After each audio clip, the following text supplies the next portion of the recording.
to wake up and look around the show. Connect. Cheers, sir. Cheers, man. So, Conrad Smart. So, influences. What is it you enjoy in filmmaking, or who especially? Influences, I say my biggest influence would probably be Spike Lee. Okay. Just because he plays with his camera angles a little bit. You know, he's not scared to try anything different. And I think for me as well, when I'm doing any sort of filmmaking, I always like to try something different, something new, something that's never been done before, even if it does break certain rules in filming. Mm-hmm. So, current projects? The one that means the most to me is a project called Middle Finger. And this project's, you know, it's very close to me because obviously I know the artist, yourself, Tom, Ridlaa, you know, and I know what you go through with your condition. So for me to do something like this, it's a big thing for me also as well, because, you know, I've seen what you've been through, I've seen what you go through, and you've really opened up in this short film about this condition, you know. So I really want to sort of pull it on the map and get it out there and get people knowing about it a bit more. And I think sometimes just by talking about something, people don't understand, it sort of goes over their head and they forget about it. But I think if we can express it visually, some, you know, just a topic that no one really thinks about, and you can express it in such a strong way, then people will remember it. So, me as an AVM survivor, and people out there that don't know, I'd highly recommend they look into it. I suppose for me what's interesting is, as a filmmaker and trying to create more awareness for such things, and as you spoke to me previously about for mental health and other things, what is it your, not necessarily your end goal, but what is the vision and what is the possible outcomes, and what is it you as the director and the creator of the film want to get across to your audience almost? What I want to get across to the audience is to show that, you know, a lot of people have a lot of problems, and, you know, it's been mentioned before in, you know, anyone who watches the movie will know that it's been mentioned that there's hidden illnesses, what's never been, you know, what ain't seen on the outside, but people have a lot of problems that's going on the inside, whether it's something to do with their health or whether it's just a general mental health problem they have. You just never know until you take the time out to actually talk to people. It does mean a lot because, you know, you probably 1 in 10 people have got some sort of problem with them, whether it's health related or mental health issue related. I think for me, especially in a career, the stigmas involved and the typical people who are interested but aren't interested, you know, the how are you today, but not really want the answer. That's what really intrigues me about this film you're creating. And I suppose for me, again, a question of, like, I'm really amazed by what you're doing, and I think it's incredible, and we're seeing more and more people and opening up. And I don't know about you, but I seem to be seeing a lot of this thing right now, people saying let's talk more, and I just want to see, you know, your point on that, of us opening up and talking. You're saying exactly the right things, you know, and you know, yeah, what are your thoughts on more programs and more films creating such content? Yeah, I think the main key is to just not be scared. My thing is, don't create content just for likes. Create content with meaning, because people can relate to it more and it has more of an actual meaning, rather than, you know, just filming a dog running in the fields or a cat doing some stupid shit or something, you know, something like that.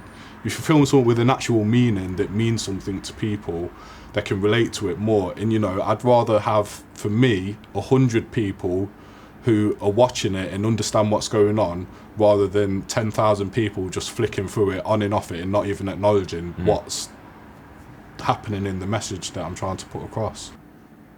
Network-wise, you are based in Leicester and I am based in Birmingham. Are you trying to reach a larger audience that react? Are you trying to reach a a global outreach with this? Is there anyone you're directly trying to approach with this? I'd say more of a global outreach, because to say I'm just trying to just focus on the UK would be, you know, not paying attention to everyone else around the world who may have issues, you know, like, you know, since we started this project, you know, the AVM foundations, they've reached out to us and they're based in California. You know what I mean? So things like that in already, without actually, you know, trying just to reach out, it sort of happened organically. So I think that alone is a good sign that we're doing something good and something that means something to people who are going through a bad time in their lives. So the name of the film? The name of the film, Middle Finger. I've been asked a couple of times, from your perspective, we kind of the name appeared, but where's the name come from, Conrad? The name, well, it's basically middle finger to ignorance, middle finger to society, middle finger to social media, middle finger to, you know, greed. You know, because it's those things that switch people off from connecting with each other the way we should be. And do you work with a lot of community interest groups and charities, and what do you see that directly on almost the front line of these young adults? Do you recognise certain patterns? Yeah, I do, and a lot of it, and again, it is social media. Like, you know, I've worked very closely with HQ. Shout outs to Yasin, by the way. He's doing a great thing for the young community in Leicester, and he's getting them to be creative, get a creative outlet. And by doing a creative outlet, it's sort of switching you off from the thing that's making you feel shit or making you feel like you're not a part of society, which turns these, you know, certain kids bad sometimes as well and start to rebel against society. You just need that outlet. And I think also in the film, it's showing what having an outlet can do if you are going through a bad time in your life. I mean, shout out to HQ as well for helping us with this project. Oh yeah, totally, man. They're fully, you know, I can't thank them enough. They're fully backed it. You know, from the day I went in there, I spoke with him and I told him about the project. He was just basically like, whatever you need, I'm here to help. You know, and I can't thank them enough for that. And anyone who helps out like that, it does mean a lot. Yeah. In terms of the film production, some people might be thinking, okay, we know you're the film.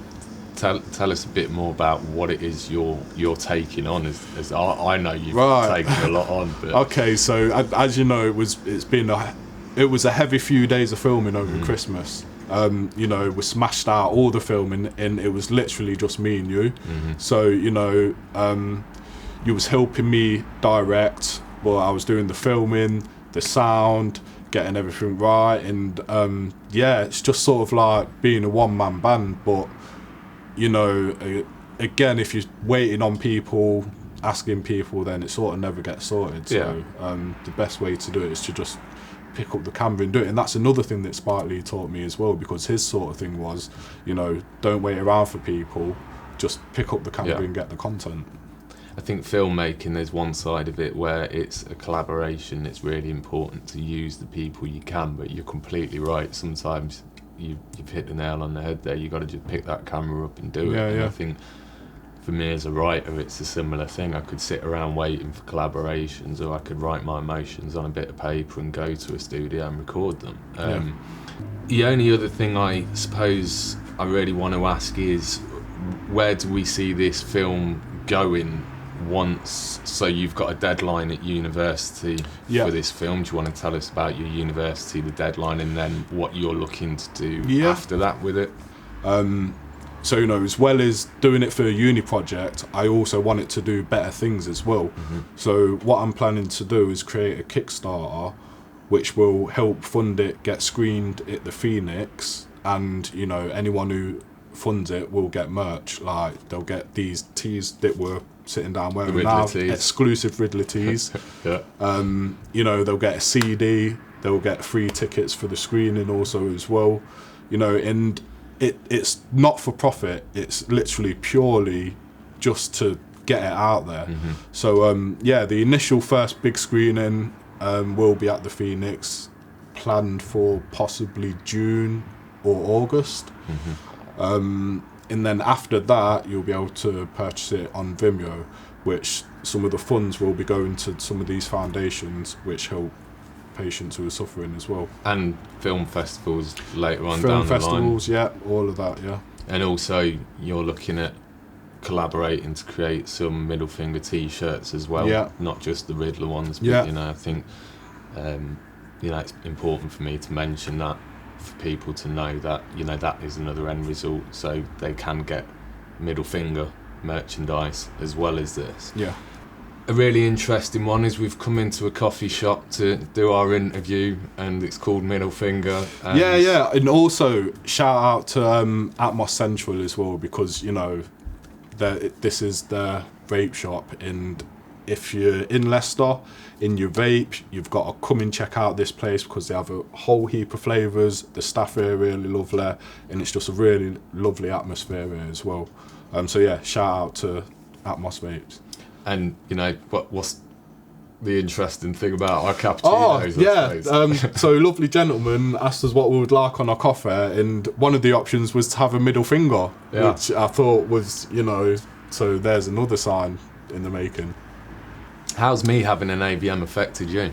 Well, what's made me influence it more is just seeing what you've been through. I've known you for a long time, what you've been through, and how you're still managing to get up, stay active, do things every day. You're not letting it affect you. You're going out, you're making music, and at some point I was sort of asking myself, like, how the fuck's he doing this? You know what I mean? So also as well for me, and as a good friend, it made me understand a little bit more about what you go through. It does mean a lot to me. Well, Brian. Yeah. Cheers for everything you're doing, and cheers to the other you. people that'll be thanking you in a couple of months' time once they've watched it. I think what you're doing is incredible, and I think we need more people doing this.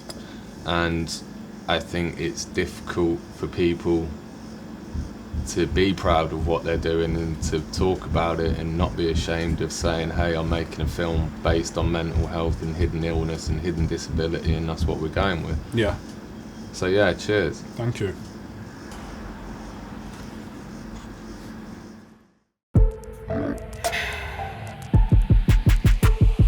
What is a deja vu?